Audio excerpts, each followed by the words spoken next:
Hey everybody, welcome to the pre-market stream that we open up to the public every single Wednesday. This is Spartan speaking. Just want to give you guys a little bit of a breakdown of what's going to happen this morning. Once I'm done speaking here, Beth's going to come on, give you a breakdown of the macro environment, any news events that happen over the course of the evening. She'll be going through any ETFs that are relevant for today, as well as any individual names that she's looking at. After that's done, I'm going to be coming on, going over the names that I'm looking at that are gapping up, gapping down. We're going to build an action plan for those names. We'll talk about the news associated with those gap up and gap downs, and we'll also look at the SPY, the FANG, and the VXX. Once that's done, South Beach will come on, give you a breakdown of the macro environment, as well as any analyst calls for today that he's looking at, and individual names himself. And then we'll do a quick little recap of those names that we built an action plan for, as well as the SPY and the FANG, and then we'll be ready for the open. So without further ado, I'm going to go ahead and pass over to Beth, and I'll talk to you guys shortly. Beth, if you're ready, it's all yours. I am indeed, so thank you. Good morning, good afternoon, good evening, my friends. Welcome to pre-market here, Wednesday, live stream. We got some decisions to make here for sure. On the macro side, really not a lot to report. We do have the JOLTS job openings. Okay. API, you know I hate that. And then we have some PPI and CPI. Very, very light with a short week with the holiday. As you can see here, China reported some inflationary numbers. No surprise, as expected. Okay. A nice tweet in the South China Morning Post in terms of what's going on with U.S. companies that are still in China in terms of production. And the Reader's Digest version is it's still very profitable, but they're having problems with staffing as a result of the tensions between the U.S. and China. So we'll see how this plays out. But the request by the president for U.S. companies to basically withdraw from the Chinese market in terms of production isn't happening. Okay. We'll see how this, I'm not exactly sure how this is going to play out. But hey, this is what happens when you have two countries that are isolationist and think they're right. So off you go. Okay, so there's a couple of stuff that came out really fascinating in terms of these small traders, what's going on with it. Okay, so these are the day traders wannabe who basically say, hey, I'm off work right now. I'm going to see if I can do this. And we'll see how this plays out. Okay? It is playing out that they are inflicting their will on some of these price action for some of these companies. Right? This is really fascinating because this goes all the way back. Let's see if it goes, they didn't do all the way back, but as you can see here, record. Look at this. Large traders are down here who can afford it, greater than 50 contracts. Small traders are here, and medium traders are down here as well. So yeah, it is these small day traders that are getting this market juiced up in some ways. Right? Call buys to open for less than 50 contracts. This is crazy. This is in millions, guys. 30 million. Right? This is to open premium spent. It's really fascinating. So this is how it works. And this is why I think it's really important that you see how it flows in terms of with the Greeks, how these market makers have to adjust their positions, right? And it's just really fascinating, okay? I don't know if we're going to continue to see this as things evolve, but for now, you can see it's basically, it's all about the virus that's causing these sorts of imprints on the market as a whole. Okay. This is absolutely exciting. Absolutely exciting. 18, this is what I look for. This is a gift, guys, right? A real gift in terms of the market. IWM is 9. QQQ, guys. QQQ is at 6. Okay. XLK at 6. Yesterday was, a washout kind of day in terms of on this heat map. And does that mean I'm going to start nibbling? I raised my cash levels. I am actually going to start nibbling farther out on some of this stuff. And you know what I'm going to do? I'm going to look at XLK. I'm going to look at QQQ. Okay, IWM, I don't care. SPY 7. But don't forget, it doesn't take much of a bounce on the other side to get this back over on the red side. Okay, I suspect that it'll get us into the yellowish side. So we'll see what the boss comes up with. Very exciting. You know, it's nice, but when you're down like 5, 10, 15% and you bounce like 2, 3%, it's like, okay, but what do you got to show me right now? See, this is different phases in terms of overbought, oversold. Okay, in the 90s, really overbought. Okay, 80s, somewhat overbought. And then you can see here, 70s, moderately overbought. Look at all these names now. This is like, you know, cool, right? And this is what's going on in terms of phase 4 as well. Very exciting. Because for now, I think that we're going to have a short-term bottom, and I'll explain why. Because the one thing that had to happen did happen. Okay, let's take a look at tick points. I like this. You know, I only like to look at the top dogs. Okay, Amazon with a buy, 3,800 price target. Wendy's. Okay, forget about that. KT with a sell. Interesting. Right. There was some interesting selling as well. In terms of some with CRM, there was a lot of selling. A lot of the options, a lot of these CEOs, CFOs, upper management are getting assigned, and they're basically selling a lot of the stuff that they've been getting. So who's been naughty, who's been nice? Let's see what's going on here, okay? And this is basically set to the most recent. CMT, BW, names that you would not normally think about, right? BH.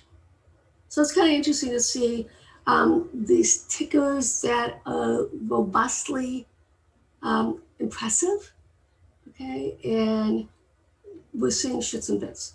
That's all I have to say. Okay? And this is they have now. I love it. I love this this new function they have. So we can see Kimberly-Clark, we can see, and you're looking at the 10. So this actually feeds into what I like to do on the seasonality. So if I get, you know, double support, meaning a lot of tailwind, and I go back here and I say, okay, well, are they trending higher in terms of the economic stuff that's necessary?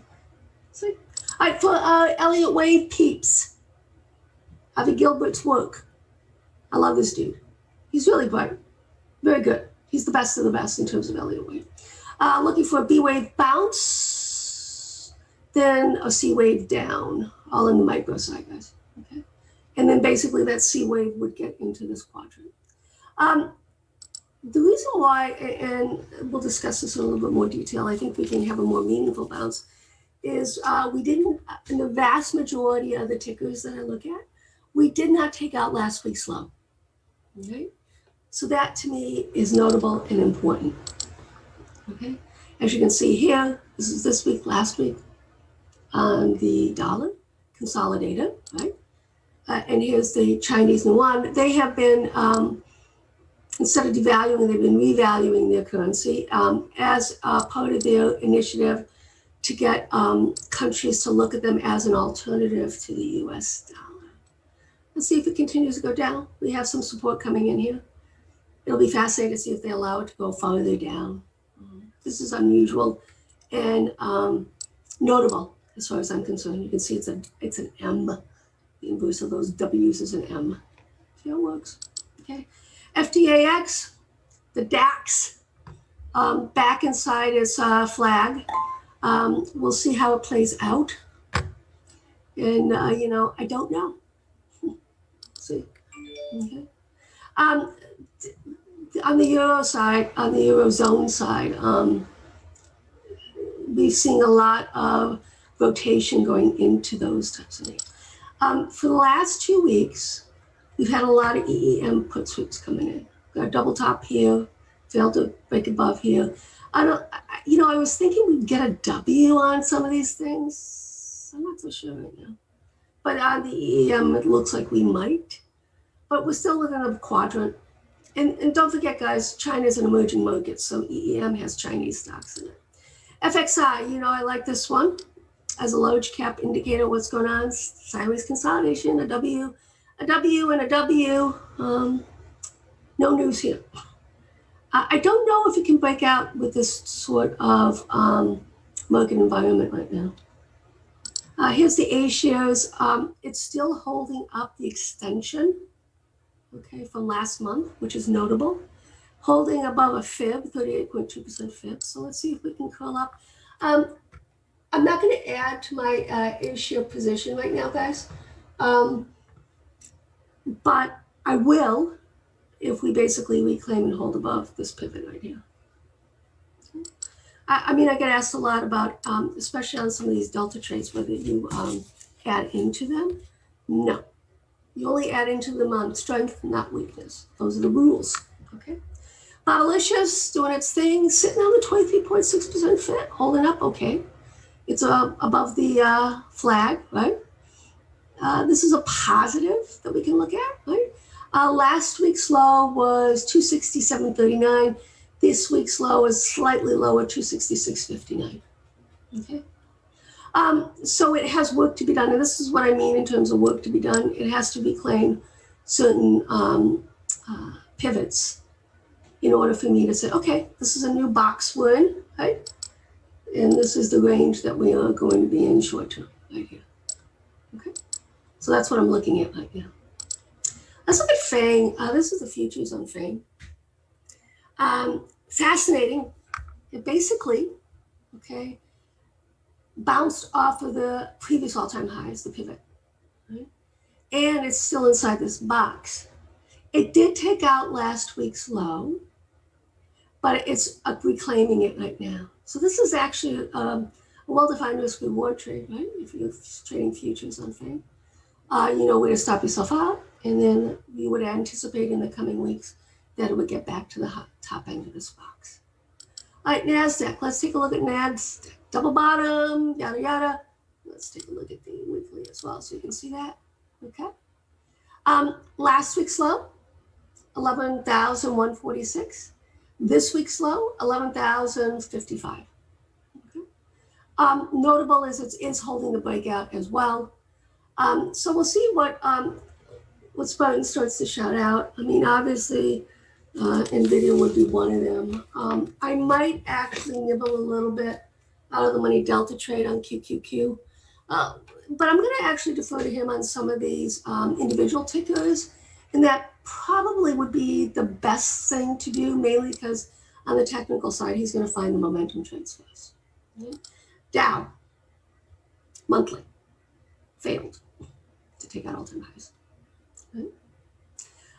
We are holding pivots once again. You can see in individual tickers more so than on the ETFs. Right? So it did take out last week's low, but trying to reclaim. Still thinking it's a W. We'll see. Russell, same narrative. Failed. Okay. Double top. Going to take out last month's high, 1603. That's the pivot. But you can also see here that the downtrend line here, it has to break that.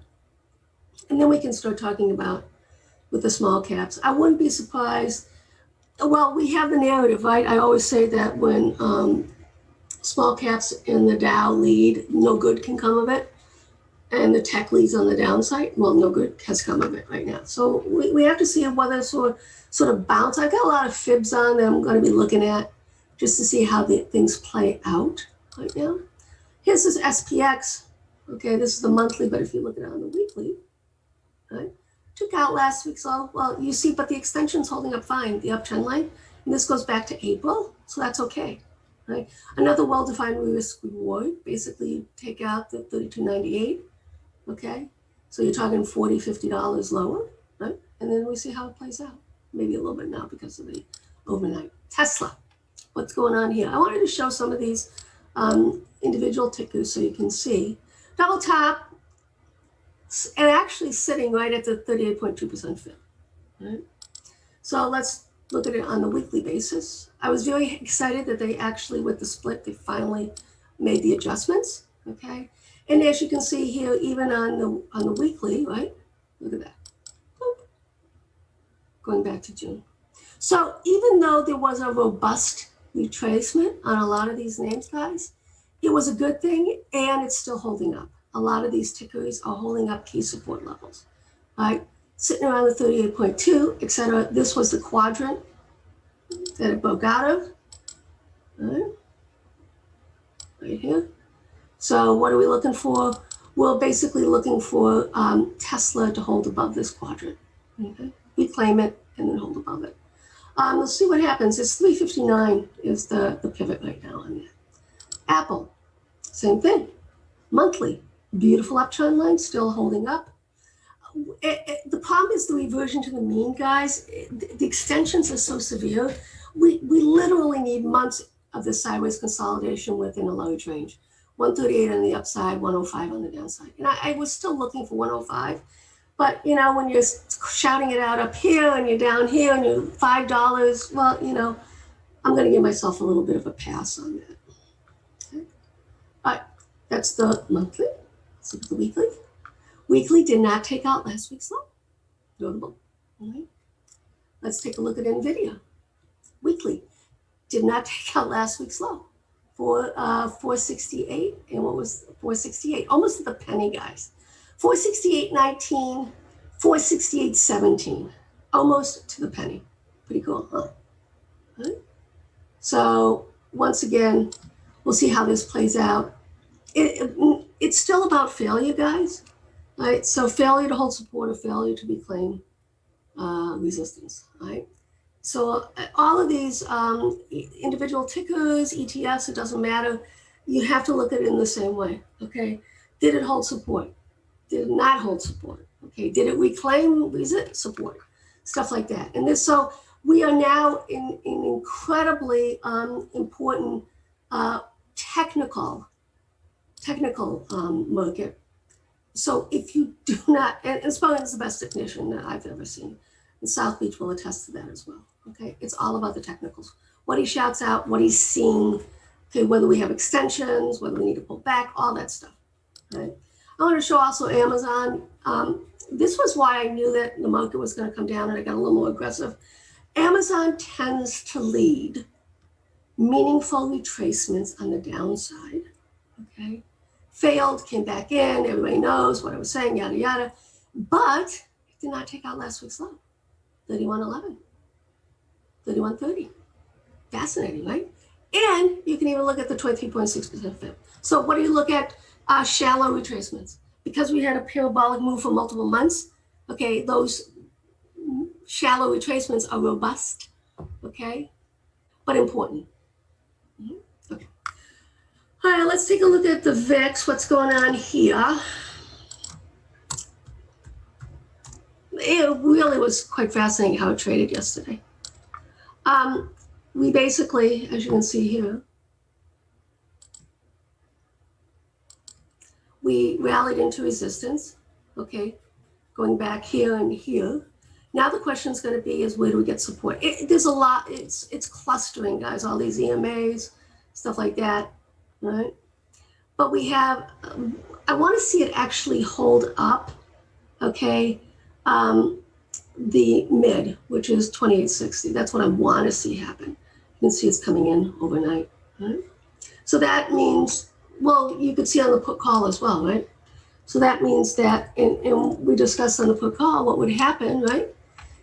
If we started to go higher. Now, what's even more interesting is if you look at the put call, that's coming actually down.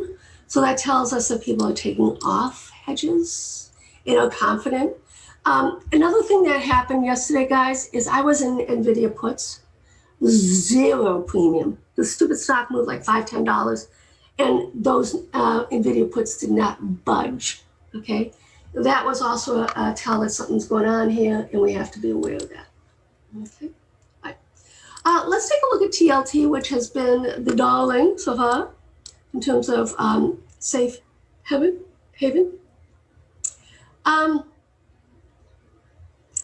I still think it's sideways consolidation with the risk on the downside. I'm thinking of this as an M now. So you can see it right here. Whoop, whoop. So we would have to come down here. Irregardless, it's really hard to make a living off of bonds right now. I'm just saying. Okay. All right, let's take a look at gold. What's going on here? Actually, I'll bring this over for you so you can see it. This is what I look at intraday. I look at the 4-hour charts. All right. And you can see here, yesterday, what happened was we got a double bottom right off the 300 EMA, 1913. So this is now my pivot. All right. If this breaks, then I'm going to buy GLL. I have some hedges on right now, but not enough if we were to see an extreme sell-off in the precious metal side. You know, I can argue two narratives. The first narrative is people are. I have not seen any call sweeps in gold, GLD, whatever. Okay, none. Only put sweeps. The market narrative is they're holding it up, and everybody's basically buying off of this. I'm not so sure about that narrative, to be honest with you guys. All right, so until it actually confirms one way or the other, okay, I'm not going to be aggressive on the short side. Okay. You can see right here, it comes in. And this is what gold does, guys. It consolidates in a range, gets everybody on one end or the other bulled up or bared up, okay, and then it does the opposite. I don't know yet, okay? Normally when you have these flat bottoms, it does tend to break, okay? All right, so let's look at silver as well. This is, you know, an industrial metal. We'll see how it plays out here. It actually didn't do what I wanted it to do, all right? So what's going to happen is if we break down, I'm going to add to the ZSL, the leveraged inverse ETF on silver. It's just so much easier for me to manage that. And this comes in basically at the 25.90. So just be aware of that. Okay. Let's start with our alphabet soup now. XLK. What happened? Pull back into the range, prior breakout, work to be done. You can see that. Yeah, I'll take this off so it's a better picture. Okay. It has to reclaim extensions. Don't forget this is a weekly, so obviously there's plenty of time for this to happen. But the narrative is it has to basically reclaim this one, all-time high, 118.07. Mm-hmm. See how that plays out. Let's take a look at XLY. This is one that I really love, the consumer discretionary. This is one, I'm not hedged in this at all yet. And the reason being is it didn't take out last week's low. Okay? If it does take out last week's low, then yes. It has to reclaim, it has damaged the uptrend line, no doubt. Now we're sideways consolidating, and let's see where we go on this one. All right. And I'm going to be patient with this as well. And as you can see here. So it'll be fascinating to see how the market closes at the end of the week. XLF. It was rebuffed, right? Breaking down here. But it really hasn't done enough damage yet, guys, for me to say, oh my goodness gracious. But you can see right here that we are triangulating on it. Okay? So just be aware of that. My time is up. Once again, welcome to those of you who are joining us on our YouTube live stream. And welcome to those of you who are joining our room. It's my time to pass it on to Spartan. Are you ready, sir? I just need a minute here, Beth. Oh, no problem. I can keep going. Okay. So what am I going to be looking at right now? This is, for me, the pivot on the downside, 24.23. Let's look at IYT. Well, let's look at FedEx. It's easier to do that, okay, because that's... Okay, what do we got? Actually holding up really well, did not take out last week's low. So that's pretty important, okay? And this is a well-defined risk reward, right, guys? All right, you know what the pivot is. You buy into support here, and if it fails, then you basically get out of it. Okay. Now it's already up $4. So, sorry. All right, let's take a look at UPS. The same narrative here. Now, don't forget, guys, with the IYT now, because of the UPS is notable, but FedEx is no longer the top dog. It's Kansas Southern. Okay, we'll see how that evolves. UPS sideways consolidation, no damage being done. Did not take out last week's low. This is another one that I could see continuation on the upside. And I actually probably am going to be looking at a delta trade in either UPS or FedEx going out 1 month. We'll see. I think the cycles are kind of screwed up because the decline was supposed to happen from September 20th to the beginning of October. So it happened a couple weeks early. So I don't know right now if that's going to negate that negative seasonality at the end of the month. All right, Beth, I'm ready to come back on. Guys, bye. Awesome. All right, thank you so much, Beth. All right, guys, morning. What's going on? Let me just pop up the screen share here. There we go. All righty. Yeah, there you go. That's the right screen. All right, so what's going on, guys? Let's take a look at what we got going on today. If you guys are new to chat, I'm going to post that Discord link at the end of the YouTube stream when I close it down at the end here today. So just be patient waiting for that. Let's quickly just dive into what we got going on today, what I'm looking at. So a couple pre-market tickers on watch. Shop, Tesla, NVIDIA, all gapping up in sympathy with the market right now. Lulu, earnings beat, EPS and revs, year-over-year growth, 2.2%, very bought into. Work, earnings mixed, EPS and rev beat, year-over-year growth, 48.9%. Q2 guidance, slight raise. 2020 guidance, EPS slightly lower, stocks gapping down on that. Trill announces update data from its ongoing TT1622, one of their studies, basically. And then also announced a $25 million investment from Pfizer. So gapping up on that. Let's take a look at these names from a technical standpoint intraday. So first two we're going to be looking at are Shop and Tesla. So yesterday before the close, I was just showing you guys all the tech names and how they were extended on the daily. And we can see that we're starting to get a little bit of bounces here. Let's take a look here. Okay, so Shop, Tesla, basically similar levels to yesterday. What we're going to be doing is just raising the pivot point up a little bit to the next level here. I'm actually going to go like this. 94828. Let's just quickly label this.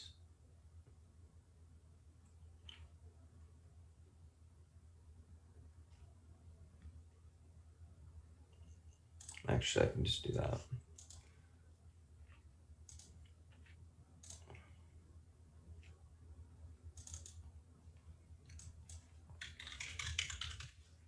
There we go.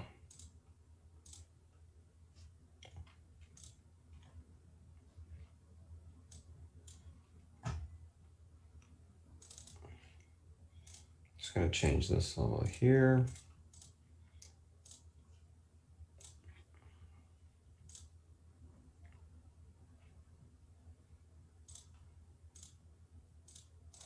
Beauty.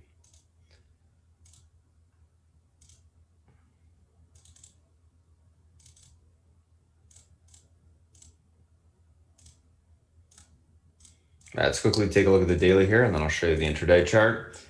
So Shop, this one is and was and still is definitely extended to the downside, has room towards basically 980, retest that 50 EMA on the upside here. We got that support come in at this range as well on the daily chart.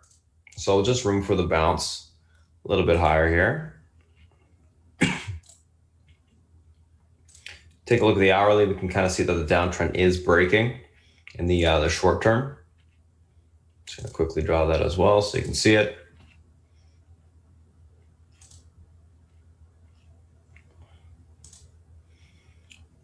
So we got a downtrend break. We got an extension to the downside. We got some room towards the 980 spot on Shop today. So what am I going to be looking for today?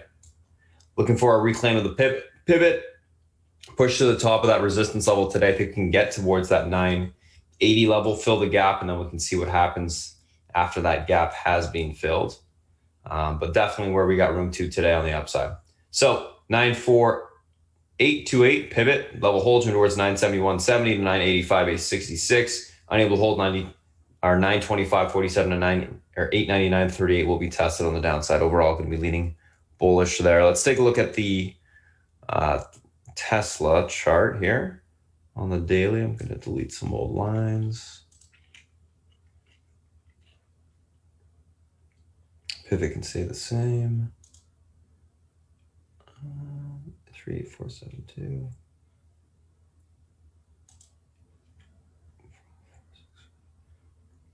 All right.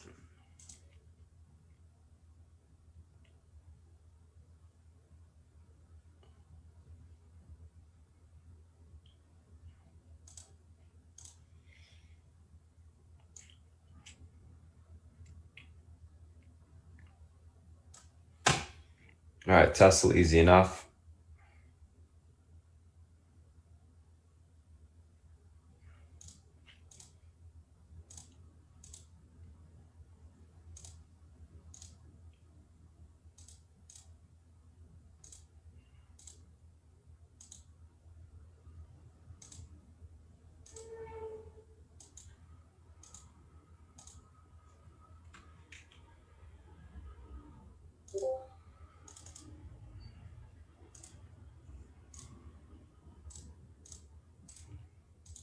So 367.17 going to be your pivot to the upside today. This level is able to hold towards 383.95 to 404.45. Unable to hold, look for a pullback to 334.16 to 315.92 on the downside. Overall on Tesla, going to be leaning bullish, looking for a continuation push to the upside today.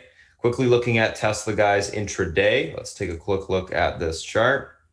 You can see that, or on, sorry, not intraday, on the daily. You can see that tested the uptrend as well as tested the 50 MA on the daily yesterday. It's back above that level. That level right now, 335.90, just call it 336. As long as we hold above that level, we should be able to bounce on continuation higher. We are definitely extended to the downside as well. I'm seeing room all the way towards 390s, 385s today. So I'm thinking that we can get some further continuation higher if we can reclaim that pivot point. I'm going to be leaning bullish on Tesla, looking for a continued bounce to the upside. We'll see how well it holds up this morning. The thing with extensions to the downside is, I talked about it yesterday, but they can happen for multiple days. They will be filled eventually, but they can have more of a consolidative move for a day or two, and then they kind of slowly grind higher. They don't get as much of a whip back towards the mean, let's call it, like they do to the upside. So when a stock's extended to the upside, you tend to get quicker moves back down on profit taking rather than bounces. All right, let's take a look at NVIDIA. Let's take a look at Lulu. All right, so NVIDIA, Lulu.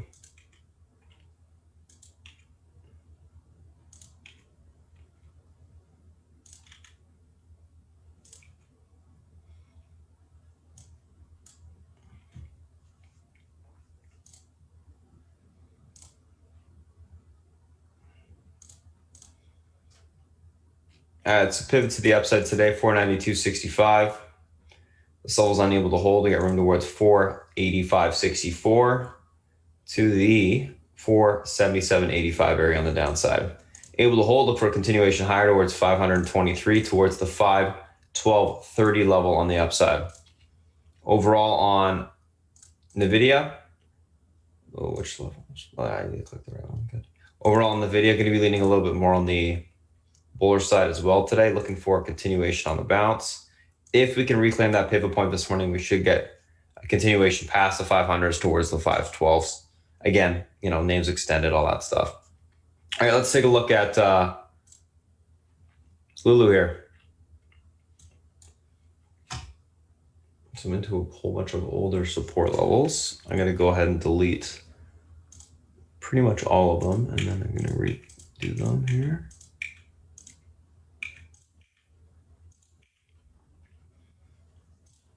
So what do we got on Lulu? We got a gap down to around, where are we at, 333? Okay. So right into the levels we kind of thought yesterday.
All right. So, Lulu, what do we got going on here? Pivot to the upside today is going to be 332.28. 332.88, sorry. This level is able to hold. We got room for continuation higher into the 341.41 area of resistance. That level breaks, we can see 355s. Unable to hold, look for a pullback towards 324.92, then 313.52 on the downside. Overall, on Lulu, going to be leaning a little bit more on the bearish side, looking for a little bit of a pop, topping to occur into resistance points, and then a pullback. That's what I'm thinking there. So I'm going to be leaning bearish on that one today. We'll see what happens on the open. All right, perfect. But we'll be leaning or looking for a little bit of a pop and topping to occur, like I said. Alrighty. Let's take a look at, I'm just taking a screenshot of these two. Let's take a look at the next two.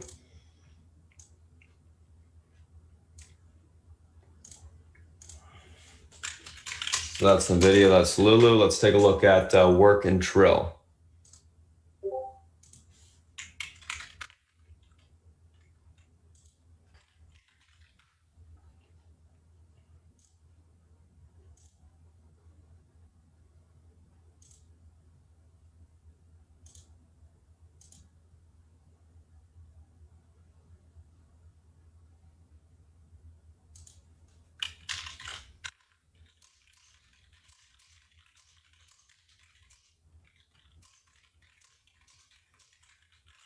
Alrighty, so work, let's take a look. So stocks gapping down, obviously earnings were a little bit mixed on the guidance, especially the year-over-year growth was not bad at all. But the 2020 guidance was slightly lower on the EPS, which obviously is disappointing. The revenue was in line there.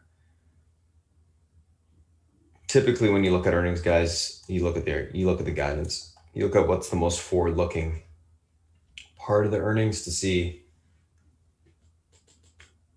what the company going to look like in the future, and then you see reaction based off of that.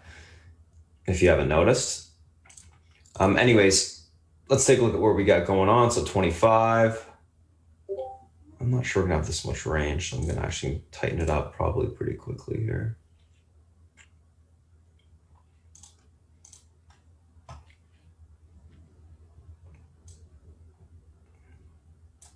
There we go. It's a little tight.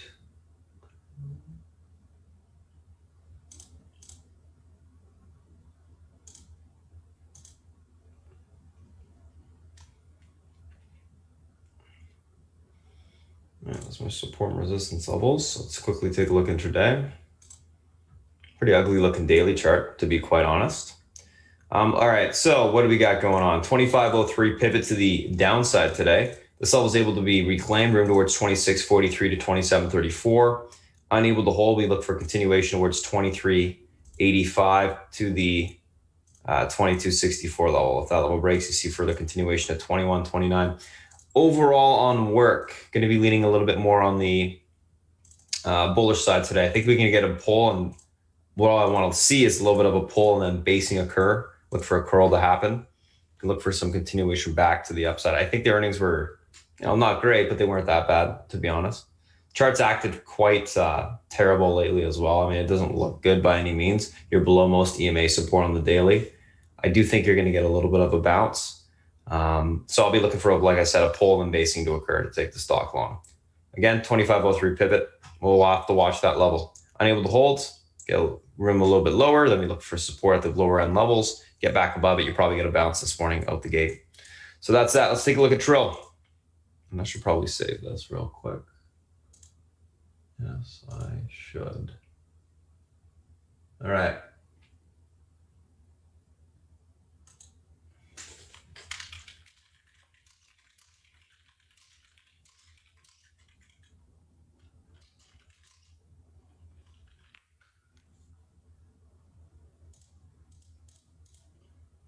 Okay.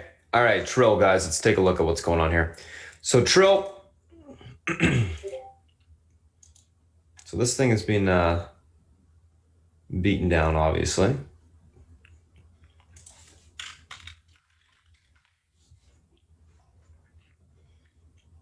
I'm actually surprised at that bounce. Pretty impressive. Stock's usually a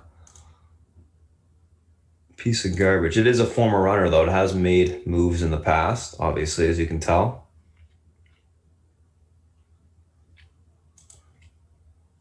1507s, 1680s.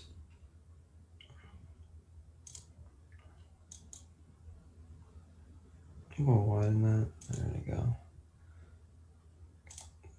186.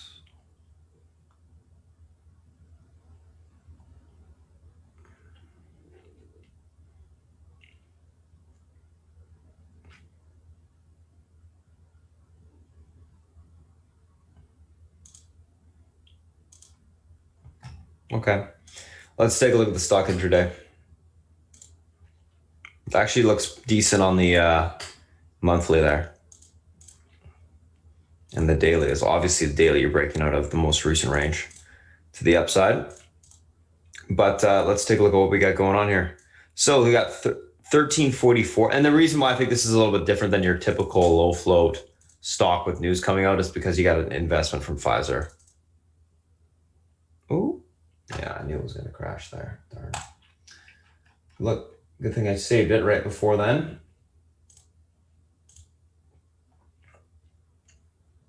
One sec, I was just going to reload this back up. This program typically get one crash at least in the pre-market. It's just how it works. It's not great. As it loads back up, we can quickly talk about the VXX. So VXX coming in. This is something that we definitely want to be watching every single day. If you guys play the SPY or watch the SPY, you should be watching the VXX as well, just to see what's going on. One thing that we noticed yesterday was and this is why I figured we're going to get some sort of bounce in the short term as well. Saw the VXX and it was just selling off the entire day, basically. So we have definitely profit taking that was occurring on the VXX.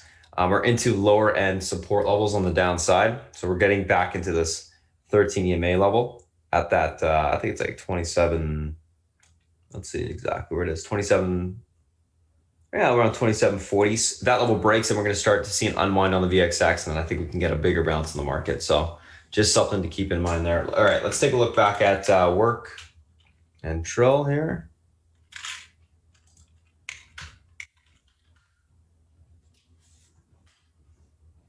And I got to quickly relabel the levels, which should be pretty easy to do.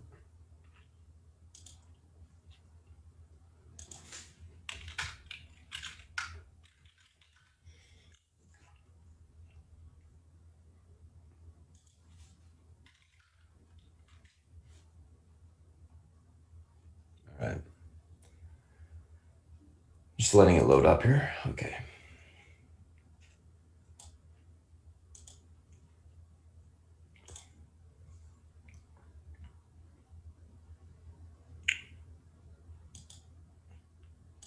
That 1334 level.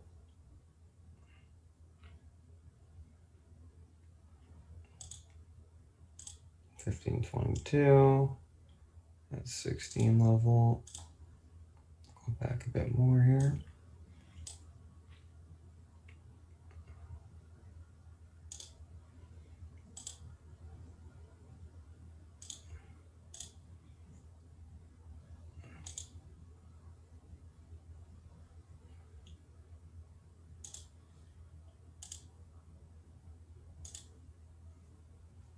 Alrighty. Thanks for waiting there. So 1335 pivot, this level is unable to hold him towards 1166 to the 976 level, able to hold, look for continuation higher towards the 1525s and that 1660 on the upside. Overall on this Trill, going to be leaning on the bullish side actually today, looking for continuation out the gate a little bit higher than topping to occur to take the stock short. Actually, we can call it leaning bearish, actually. Looking for a pop out the gate and then looking for topping to take the stock short. That's what we'll say. So I'd like to see, obviously, reclaim the pivot, push towards 1525, maybe 16s. and look for weakness to get into that thing. So that's what I'm looking for there. All right, let's take a look at the SPY and the FANG. Just going to take a quick little screenshot of this, guys. So that's work, that's Trill.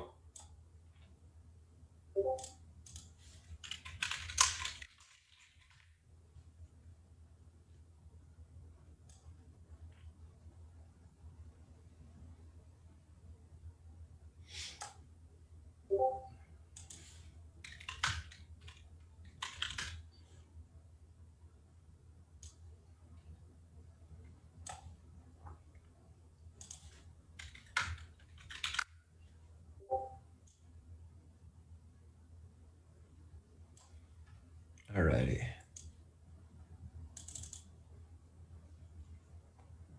Let's take a look at the SPY and the FANG. So what's going on with the market? Obviously, market's gapping back up from last day's lows. Decent amount of room to the upside. I'm just going to delete some more levels here.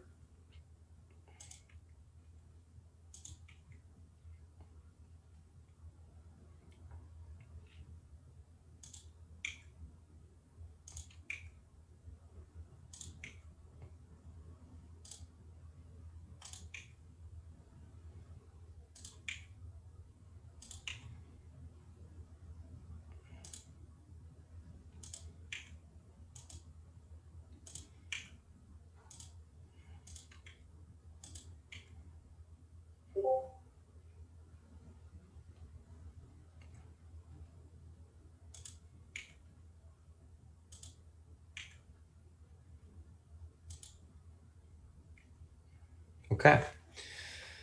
So that looks good. Alrighty, so let's take a look at what we got going on here. So pivot to the upside today. These are, by the way, guys, aren't like levels that are automatically plotted. These are my manual levels that I put in every day. So we got 337.11 as your pivot point to the upside today. That level holds. We can see continuation of 338.33s, then into the 334s on the upside. Unable to hold, look for a pullback to 335.85 to the 334.45 level. That level is unable to hold. We can see further continuation towards 332.11s on the downside. Upper end resistance level is going to be 341.34 as well. So I just want to give you one more level on the upside, just because of the amount of range the market's been having in the short term. So I'm going to be leaning a little bit more on the bullish neutral side today, guys, on the market. What I would like to see is a reclaim of that pivot support and continuation back up. Let's quickly take a look at the daily here. You can see that obviously bouncing off the 50 EMA area, as well as some range support with some room to retest short-term resistance and EMA resistance. I think around the 341 area. It's possible to get a little bit of a push higher today. Watch last day's highs. That will be a key range to break back above as well. So that's the SPY. Let's take a look at Apple.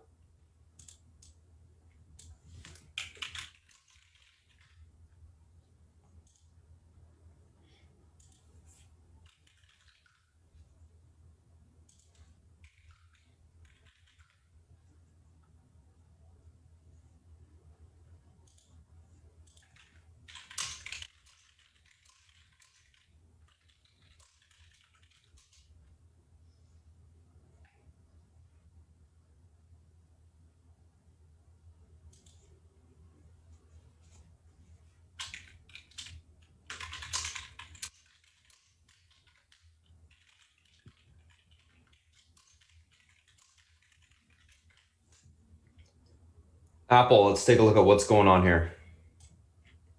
So, levels same as yesterday. We're talking 116.01 as your pivot point to the upside today. Levels able to hold. You get room for continuation higher towards 1897 to 120.62. Unable to hold, look for a pullback towards 109.46 on the downside overall on Apple. Going to be leaning a little bit more on the bearish or the bullish side, looking for a continuation push higher today. So, going to be leaning bullish neutral on Apple. Hold the pivot, continuation higher is what I'm trying to find or trying to look for here. So that's Apple. Let's take a look at Amazon.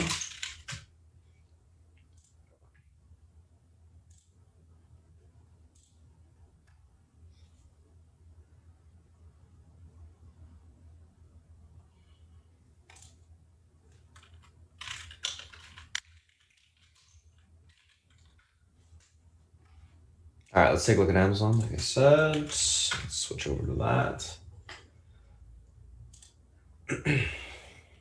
All right. So Amazon, what's going on here? Stock is gapping up slightly. I'm just going to change the pivot.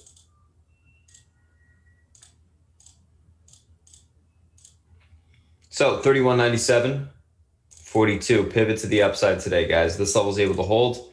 Room for continuation higher into the 32.42 to 32.67. Unable to hold. Look for a pullback to 31.42 to 31.02 on the downside. Overall on Amazon, going to be leaning on the bullish neutral side as well. Got a little bit of a downtrend break on the hourly. Needs to hold above the pivot for continuation to the upside. That's going to be the key today. Let's take a look at Netflix. I actually kind of like, I know I like the price action of Netflix today or yesterday, but today we'll see what the deal is.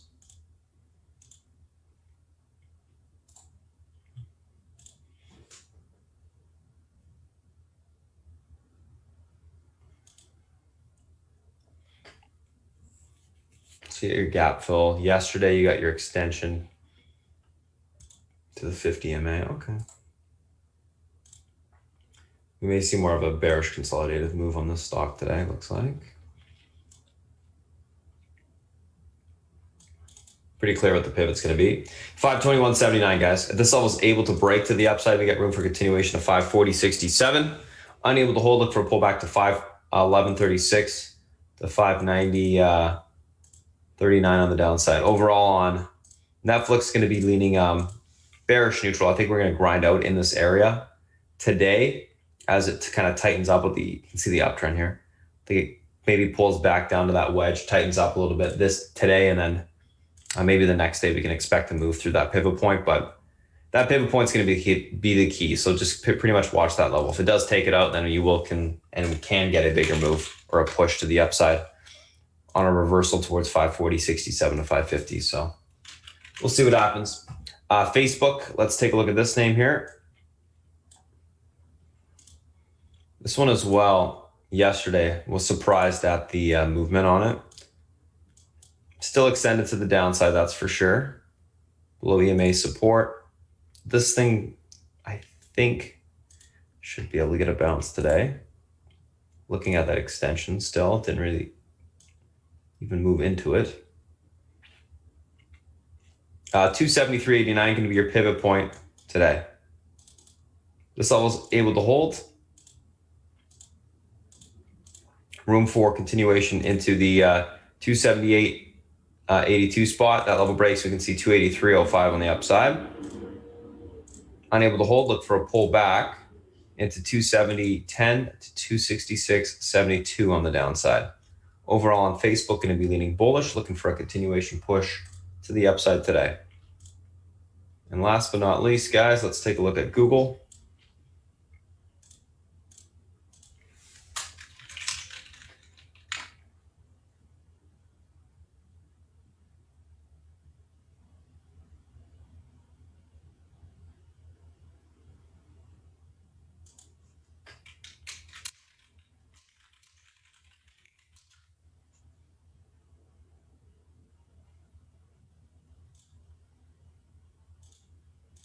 Okay, Google, quickly here.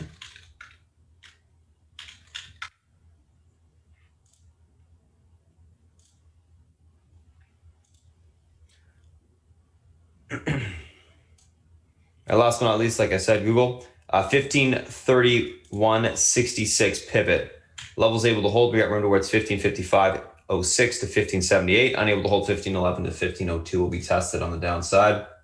Overall on Google, going to be leaning a little bit more on the bullish neutral side, looking for a grind higher on this name as well today. So that's the SPY, that's the FANG. Those are the individual names that we're looking at today, guys. Going to go ahead, pass over to South Beach. He'll come on and give you a breakdown of the macro environment, any analyst calls he's looking at for today, and then we'll do a quick little recap before the open and get ready. All right, South Beach, it's all yours. Hey guys, good morning. Okay. Bond market, pretty quiet across the board. Nothing really there. Drunken Miller who's a if you guys don't know who he is, he ran basically Soros's investment for years and years. Guy's a whiz. We'll talk about him in a minute, about what he thinks. Super interesting. China, nothing's going to change there, really. It's just, constant, one guy, saying bad things about the other and vice versa.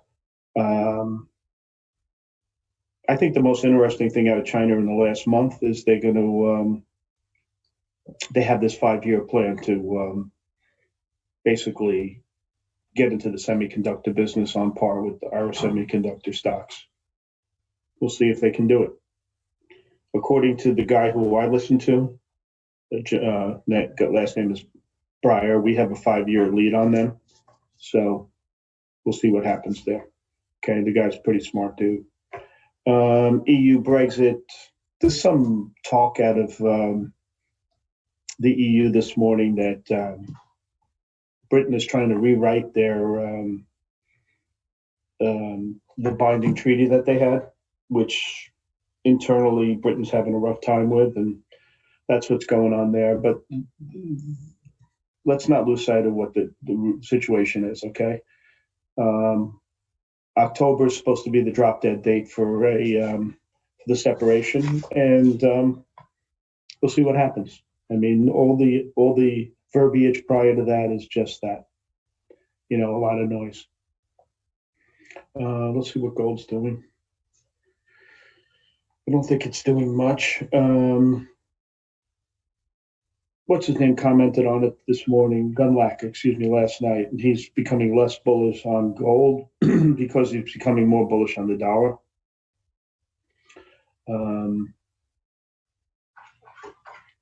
Gold is down a tinge, and I see oil's up a little bit. Okay. The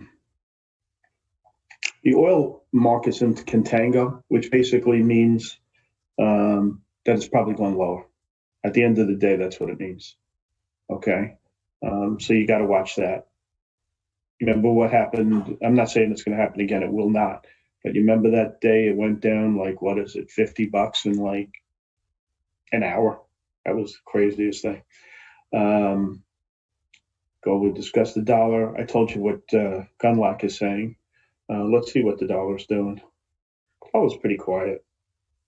You have to look at these things, guys, in the morning. You should make it a habit. So the dollar's up a little bit, and the euro's back to like 117.9. So my guess is it kind of stays in this range, which is good for everybody. When there's not a lot of volatility in currencies, it helps business make plan, and which is good.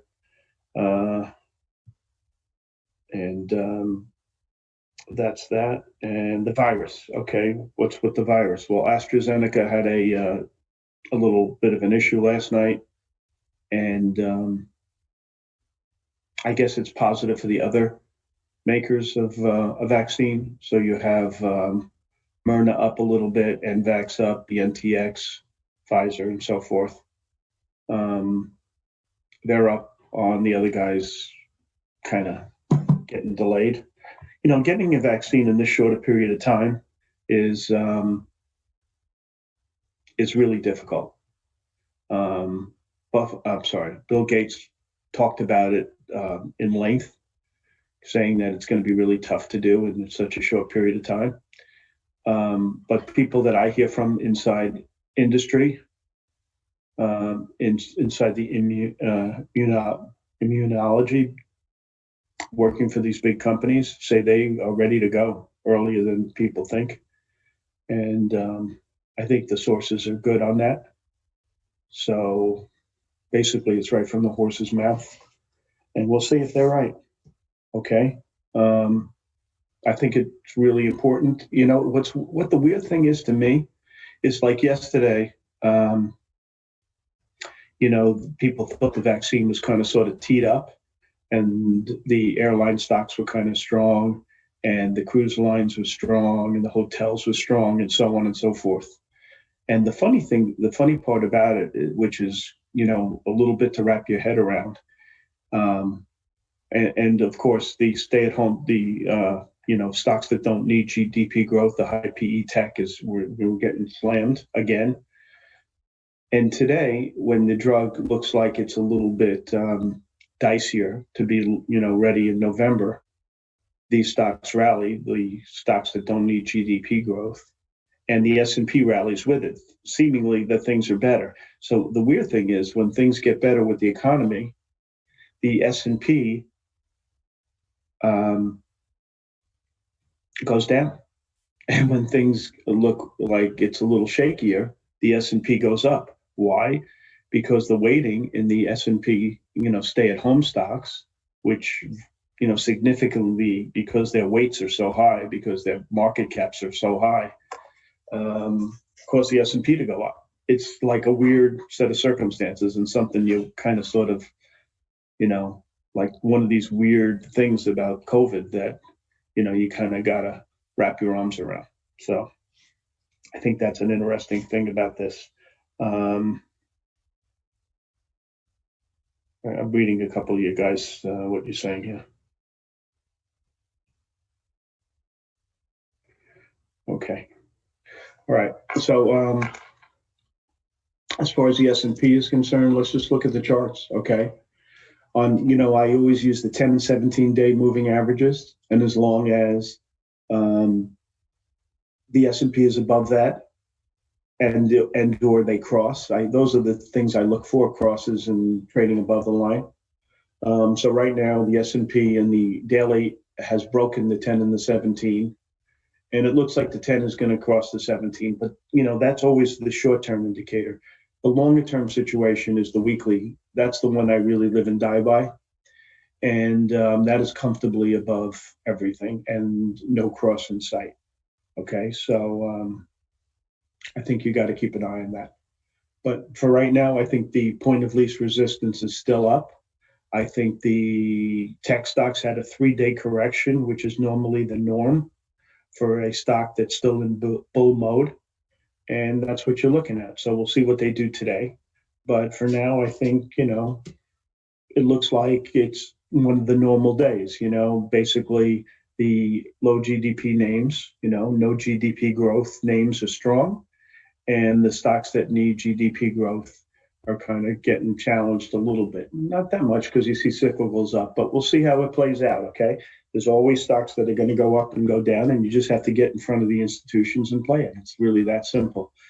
But it makes taking home stocks a little more difficult, because what you have to do, like I took home a fair amount of this VFF, and the reason I don't think that's a market stock. The market could go up a lot or down a lot. It really shouldn't affect this name. So at the end of the night, what I'm trying to do is be in names that the market won't really, what the market does overnight isn't that important to the move. Whereas like, I don't know,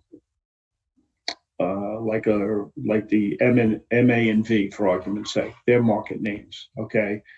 Semiconductors, they're going to move with the S&P for sure. All right, and that's what you have to watch. So I'm trying overnights to be in non-market related names, because you don't know what's going to happen. I mean, the market closed last night. The S&P went down, what was it, 30 points? And you walk in this morning and it's up 30 points, 60-point move before, while the market was sleeping. I mean, that's a lot of volatility, and I don't want to put myself in that position. Okay. Additionally, I don't want to be in stocks that have earnings overnight. So this work, which I was trading all day, and I've been trading to the long side for a couple of weeks, they had earnings. I have no position. Stock, shit the bed basically. And I'm happy about it. Not, that I'm not in it, number one. And number two, I could trade it long again. I'll wait a day and a half generally till tomorrow afternoon, and I'll be able to trade it long again. So I think that's kind of interesting. Trucker Miller, what he was saying basically in a nutshell is he says the Fed is going to have a really tough time staying at that 2% inflation target. So he sees either disinflation or high, inflation, 10% or so. So we'll see what happens. But he says walking that line is really difficult. And he thinks the amount of money that the government has given out for the people that, you know, kind of hurting from COVID is getting ridiculous. And I mean, the guy's a super gazillionaire, so I guess he is not affected by it. But you know, it's a tough call. Okay, so you know, the Democrats want, you know, another big print, and the Republicans don't, and we're already in a $3.5 trillion deficit for the year. So you know, be careful what you wish for. And he thinks the market is going to have a 5 or 6 year tough sledding. All right. So we'll see what happens with that. Okay. Meanwhile, we don't care. We just trade what we see, and it doesn't really matter. Let's look at some research, see if there's anything here worthwhile. Not a lot that I could see. The Peloton calls out of Goldman, and I think, who was it? I think Cowan they both put 110 targets on the stock. Okay. I could see them rolling out more equipment. The rumor is they're going to come out with a rowing machine, and the beat goes on, right? So that's that. So that's one call. This 10 times genomics was initiated with an outperform at Morgan Stanley, target 135. Last night, they announced a secondary, right? I'm sure it's the insiders getting out of some stock. It wasn't that big. I told my buddies, you know, I have some VC friends. You guys know when 10 times genomics came out, I said it was going to be a monster. I don't know if you guys remember that or not. I called my buddy my buddy's son, my best friend's son, who's pretty big in the VC world. And he was in on this deal. And I texted him about the secondary. And he said, I'm trying to buy additional on the secondary, which was all I needed to hear. Okay, so this stock is coming, I think, Thursday night, if I'm not mistaken. And I'm going to try to get it. Okay. So that was that on the long side. Microsoft, Morgan Stanley had raised their target to 272, which is pretty up there, isn't it, guys? Let me make sure that's right. Sounds almost too good to be true.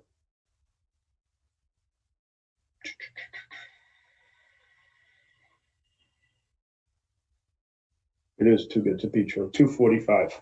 Okay. Still, stock's what? 202. So that's a pretty good move. They like that one. You heard Citron with the Nautilus, $30 target. I don't know. You know, he's going to try to push it. He's probably got a big position. He's probably going to sell his position today. I think the guy's a total dirtbag. But you can trade his names, and I do. You know, we'll see how it flows out, and we'll see what happens. 10 times genomics, BK. Okay. So you got that one. You got the two others. JP Morgan likes Win, raised the target to 101. I don't know. I like MGM better. I like Caesars better. I like Penn Gaming better. I like DraftKings better. I like LCA better. Okay. I don't want to put myself in a position to depend on the Chinese government continuing to let them be in business. So I would avoid that one. And I like the other ones. And I really like MGM because A, it's cheap. B, it got a new CEO. And 3, it got a $1 billion investment from Barry Diller, who's a genius. And as far as the DraftKings concerned, I just think that they and Penn Gaming, they're in this, you know, they're going to do the handheld betting on your telephone. And I think that's a Generation Z, you know, major, you know, I think they're going to gravitate to that. And I think those two stocks are really well positioned in that respect. Okay. So I like both of them a lot. Okay. And talking about that, Evercore's research, who I don't really love, they initiated DraftKings with a $60 target. Okay, so I think that's worth noting. Here's some other outlier calls that, you know, where the targets were super directional. INO at a benchmark, they have a $36 target, but their reasoning wasn't too bad. They found someone kind of sort of like Nikolai did yesterday with GM. They found a partner to manufacture their drug, who was, what did they say it was? Thermo Fisher, who's a 5-star company. Okay. So it's almost like asking GM to do it. It's pretty much similar, just a different business. I thought that was an interesting call, and that's INO out of Benchmark with a high target because of the manufacturing agreement. Okay. So that's one where an outlier number. Sherwin-Williams, the target was raised to 780 from 669. I don't know what you can do with that. I can't do anything, but I'm just pointing it out. Goldman had a double upgrade, a triple upgrade. They don't ever have this. Okay. Bank of America does, sells to buys and buys to sell. Goldman really doesn't do that very often. And they did that in Invitation Homes, INVH. They went from a sell to a buy and raised the target to 35. Okay. So I thought that was interesting. Let's see, there was one other one that I kind of thought was interesting. Oh, actually two. Adobe, a couple of guys raised the target to 570. I know Spartan likes to trade that name. I generally do not. But the other one was out of, excuse me, JP Morgan. They like this HZNP. Okay, and they have a 110 target on it, and the stock's 70. So you may get, like $5 or $7 in that today. Okay, I think that one's interesting. So let me just highlight the ones that I thought were interesting. On the short side, I didn't see anything worthwhile. Okay, on the long side, these are the names: 10 times Genomics, Microsoft, HZNP, Peloton, INVH, and INO, and DraftKings. You guys get that? Okay, those are the names that stand out on the research. As far as syndicate's concerned, we have one deal today. ARCE, I think it was Goldman's doing the deal. I don't know. Let's see how it trades. You trade the line in these deals, which the line is the price of the deal, how it's, where it's priced. So as long as it's above the line, you're bullish. Below the line, you're bearish. It's that simple. And Thursday, we got a bunch coming. Thursday night. AZAC, which is a company I kind of like. 10 times Genomic, and two others that you don't really know. Okay. In earnings today, just point out one thing. G3 missed. Well, they actually made the numbers, and then the stock's trading down. I don't know if you guys remember, but these guys are tied to Macy's for sure. That's what my Ralph Lauren guy was telling me. He told me to stay away because Macy's is giving them no orders. So their business is kind of flattish, and G3 is really tied to these guys in a big way. Okay, I thought that's important. And that's it on that. Let me answer a couple of your questions because I saw some pop up. Going into the election, what do you think is more important to the average person? The performance of the stock market or a vaccine? I think the most important thing to people, Ed, is getting up in the morning and having a place to go where they can make a living and feed their family. I think that's the most important thing. So none of the above, but I think that's the most important thing. I mean, if ethics were the most important thing, Trump would be out on his ass. If your pocketbook is the most important thing, which I think it kind of sort of is, getting up in the morning and feeding your family and having a place to go is the most important thing. So I think that unemployment rate has to be looked at. That's what I think. Let's see if there was a couple of other questions.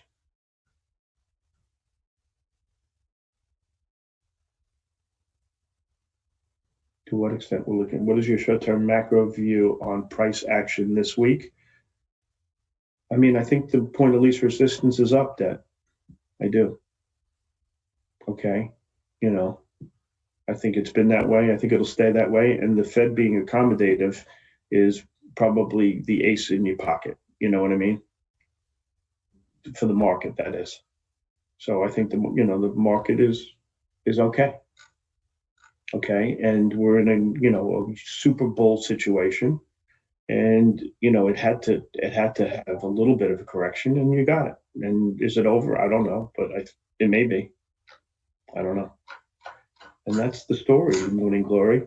There's an offering on Thursday. No, I think the fact that Goldman recommended it is a bullish situation. I'm running out of time. Spartan, it's all yours. Thanks, South Beach. All right, guys, what's going on? So let's do a quick little recap this morning, guys. Did post the action plan. We have got the options information posted as well from Beth. Let's take a quick little look here. Just going to quickly recap this stuff. So here's the action plan, guys. If you're watching the YouTube stream, you can just literally pause it and read it. There you go. There's all the charts. Anyways, so what are we looking at this morning? Shop test, NVIDIA, Lulu, work, Trill. So shop test on NVIDIA, all gapping up in sympathy with the market. Lulu, earnings beat EPS and revs, year-over-year growth 2.2%, very bought into, stocks gapping down on that. Work, earnings mixed, EPS miss, rev beat, year-over-year growth 48.9%.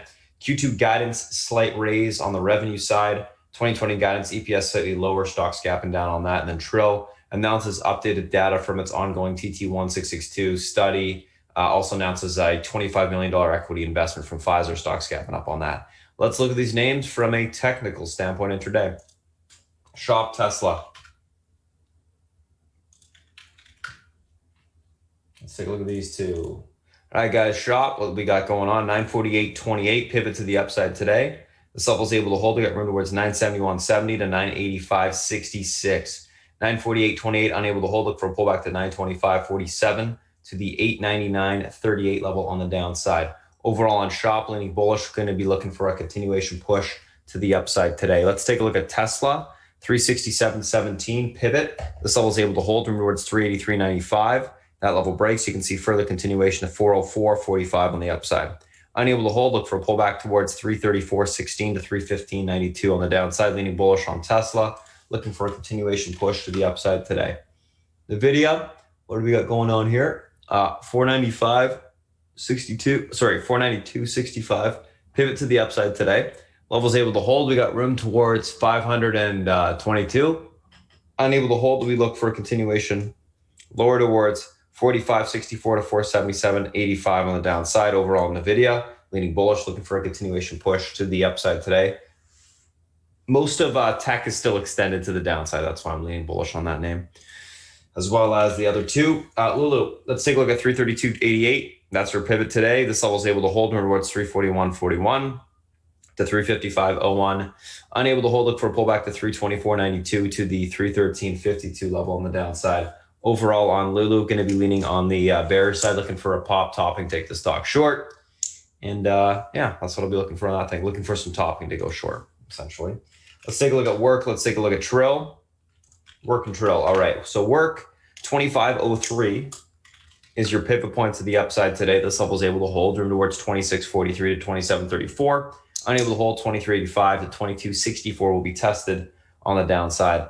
I'm going to be looking for a little bit of a pull on work today and basing to occur to take the stock long. I am leaning bullish on it, but I need a pull first to grab it.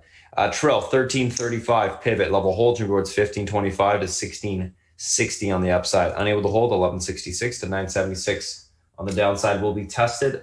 Going to be leaning bearish on Trill, looking for a pop topping, take the stock short. Let's take a look at the SPY and the FANG. SPY, what's going on here? And let me just type this out for you. SPY, 337.11 is the pivot to the upside today. This level holds. FYI, guys, if you're watching the stream on YouTube, I do tweet the market all day on the SPY guidance.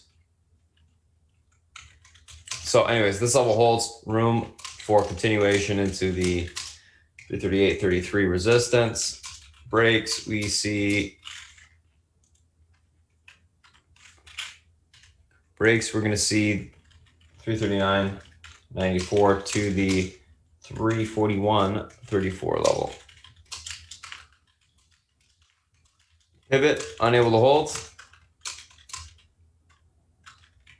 Room lower into the 335.85. Support. Breaks, we see the 334.45 level tested. Leaning bullish on the market today. So basically, I think the market's still a little bit extended. We got the VIX that came in yesterday And I think we can get a little bit more of a bounce with tech names, which makes sense because it's the heaviest weighted in the market. So that's what I'll be looking for today. A little bit of a bounce continuation to the upside as long as that pivot point holds. Let's take a look at Apple.